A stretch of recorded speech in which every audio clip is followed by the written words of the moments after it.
Welcome back. Just after St. Vincent and the Grenadines has dropped 2 places in its position in the World Bank Ease of Doing Business 2017 ranking, Prime Minister Dr. Ralph Gonsalves in Parliament made comments on the ease of doing business in SPG and the solution to mitigate these issues. You have problems with lawyers, you have problems with banks, financial institutions in terms of the pace at which they do things, and of course we need to have a better system of land registration. I want to say that there are a couple of times when we have moved to get some things done and we never get them fully ahead. We have dealt with the searches issue to try to help to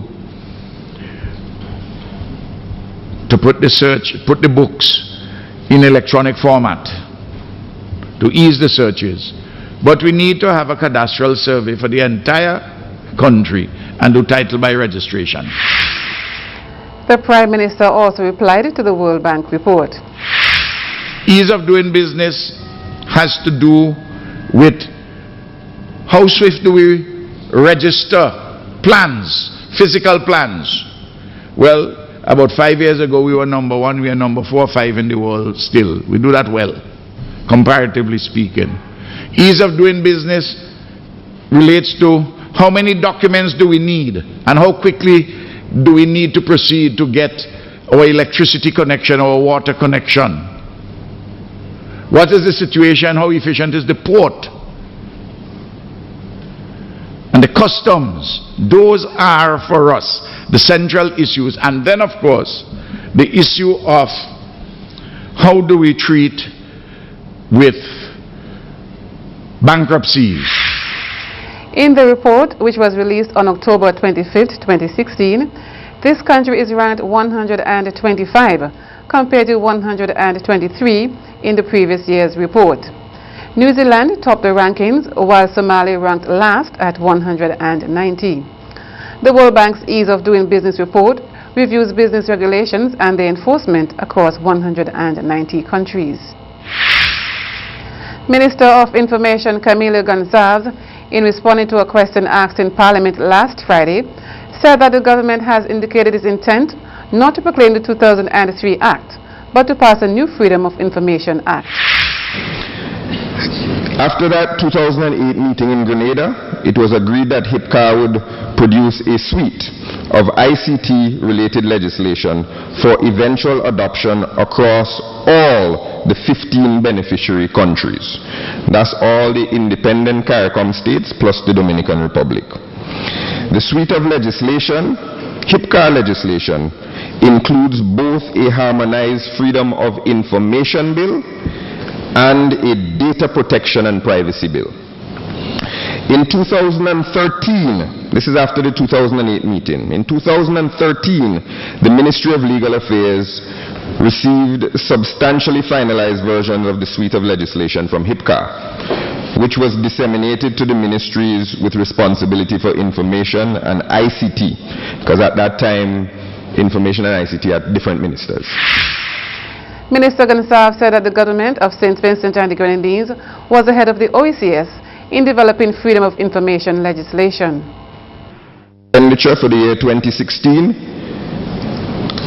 in the section related to the Ministry of Economic Planning, Sustainable Development and so on, page 147, says we will submit a suite of ICT legislation, the Electronic Filing Rules and Regulations, the Electronic Communication Bill, Data Protection and Privacy Bill, Electronic Evidence Bill, Electronic Crimes Bill, and the Freedom of Information Bill to Cabinet by June 2016 for approval. So to suggest, as the question suggests, that there was some delay in enacting the 2003 legislation, in proclaiming it, it's quite clear from the beginning of the year that we said we would be bringing new Freedom of Information legislation coming out of the HIPCA harmonized legislation. The University of the West Indies Open Campus is currently preparing to accept applicants for its January 2017 intake of students. According to the campus marketing assistant, Ronnie Daniel, they will be introducing a number of new programs for the upcoming year. Daniel, while speaking on the Star Radio today, spoke to some of the programs that will be coming on stream. Daniel also highlighted some of the face-to-face short courses that will be made available to students. Prime Minister Dr. Ralph Gonsalves has reiterated that the opening of the Argyle International Airport is imminent as the majority of works on the project are completed. In response to a question in Parliament last week, Dr. Gonsalves said that he would not name the airlines that will be operating here, as the airlines themselves will make the announcement when the necessary arrangements are in place. The Prime Minister also indicated that the search and rescue at sea provisions for the airport are at an acceptable level, and as they are never really fully completed. Dr. Gonsalves has given an update of the fuel shortage, that's the fuel shortage component of the project. A church service will be held here next weekend to signal the start of a month of activities organized by the National Society of Persons with Disabilities to mark Disabilities Awareness Month.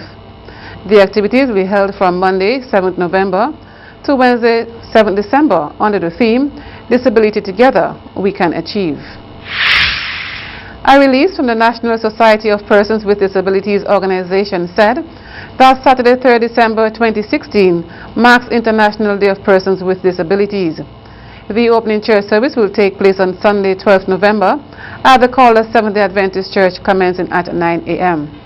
During the month, the Society will focus on challenges faced by persons with disabilities in St. Vincent and the Grenadines. The organization is inviting all persons with disabilities to participate in this month of activities.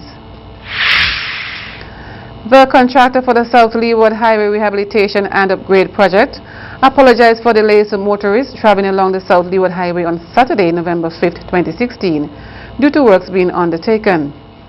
Gary Cozier of Dipcon Engineering said in a release that the traffic disruption is scheduled to occur between the hours of 12 noon until 6 p.m. Dipcon also apologized for any inconvenience caused, but thanked the public for their cooperation and understanding.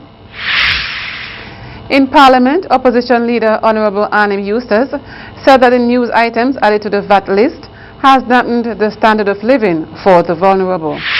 $8 million, or 11% increase in VAT revenue went on the wrong items and to harm those who could least afford it. I'm asking the government, I'm asking the Prime Minister in his capacity as Minister of Finance to review that situation. I did not regard it as a fair piece of legislation, and it didn't take into account sufficiently the various aspects of our economy and the state of our economy. But it brought revenue. $8 million in additional revenue. Every time I look at the piece of legislation, I looked at it last night about 3 times. As I said, I was very, very torn, because the arguments at both levels are very strong. Prime Minister Dr. Ralph Gonsalves said that some commodities were added for health and wellness concerns. In addition to the revenue issue, very fundamentally was the health and wellness question, which we have been asked repeatedly on by PAHO, by CAFA, CARICOM. I just want to say that at the same time, that over the last 3 years, the rate of inflation in this country has been at the level of more or less 0.1%. So it's not a question that we're not in a situation of fuel inflation.